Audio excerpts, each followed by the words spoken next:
channel, Read and Escape with Nina. So, guess what? I just finished reading Sins of the Lines by Sharonda Exantis. Oh my God, y'all, this was so good. I really enjoyed it.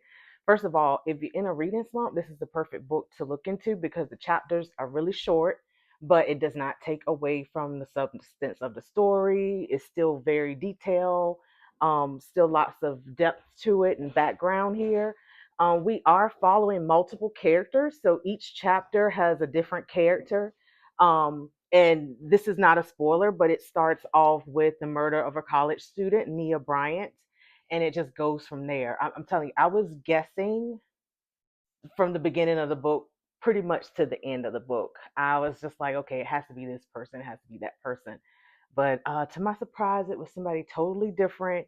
I just think it was fun to read this and then also be able to play a little detective work too.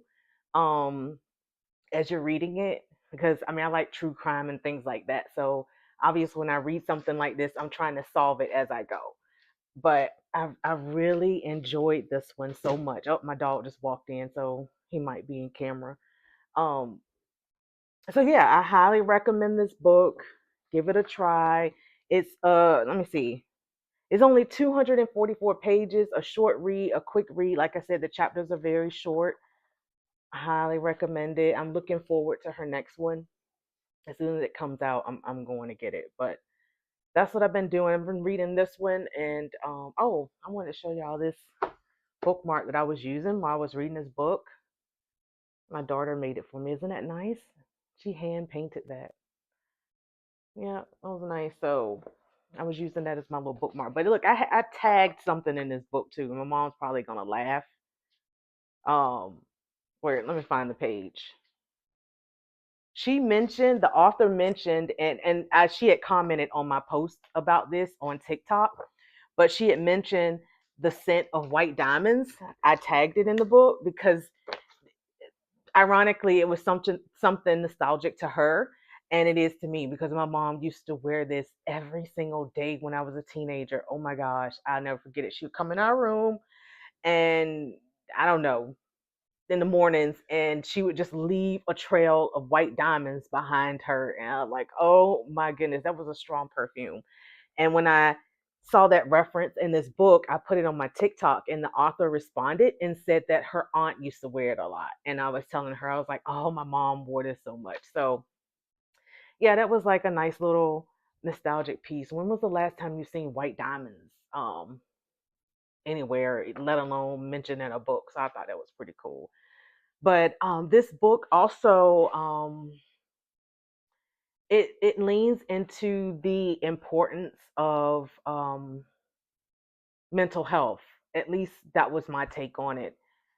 It really breaks that down in the end. It starts out with a group of friends, and then of course there's lies and betrayal and things like that. Um, and one of the friends is severely damaged from that, which affected her mental health, and it just snowballed from there.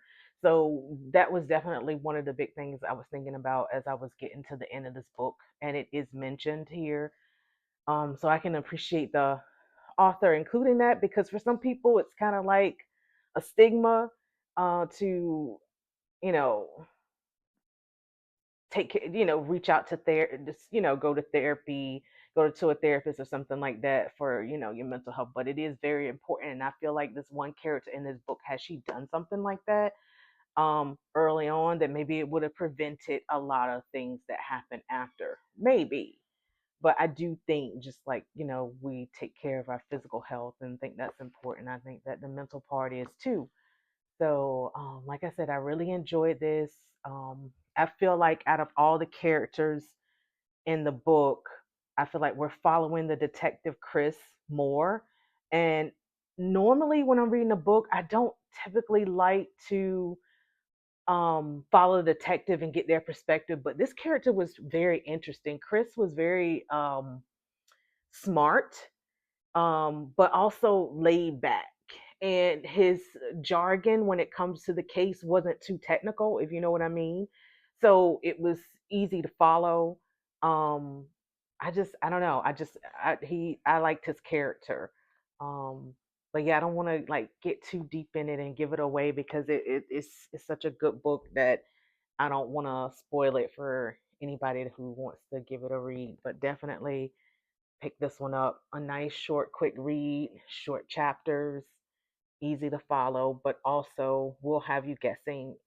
And yeah, definitely pick this one up and give it a try. But that's all I have going on. I'm still reading Suffer the Children. That one's a little bit uh that one's a little bit longer. I think it's maybe closer to 500 pages. I don't know, don't quote me on it.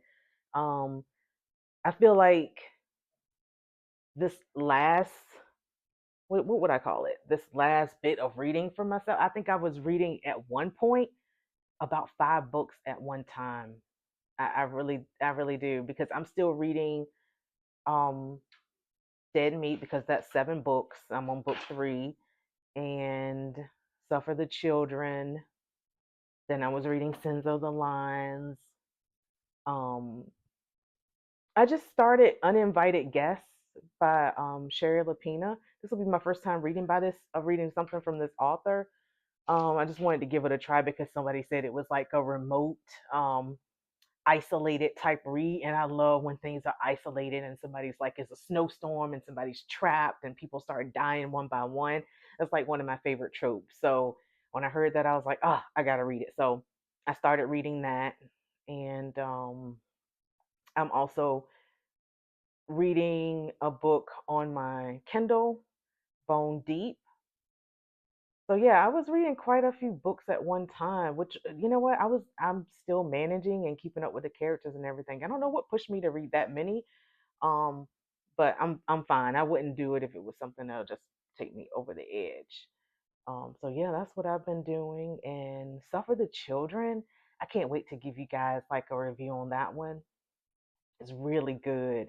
Um, it's it's called this Harad syndrome, where all the children in the world just drop dead close to the same time, and they have like similar symptoms. Like one may say they have a headache, and another may say they've smelled something burning or something like that, and then not too long after that they drop dead.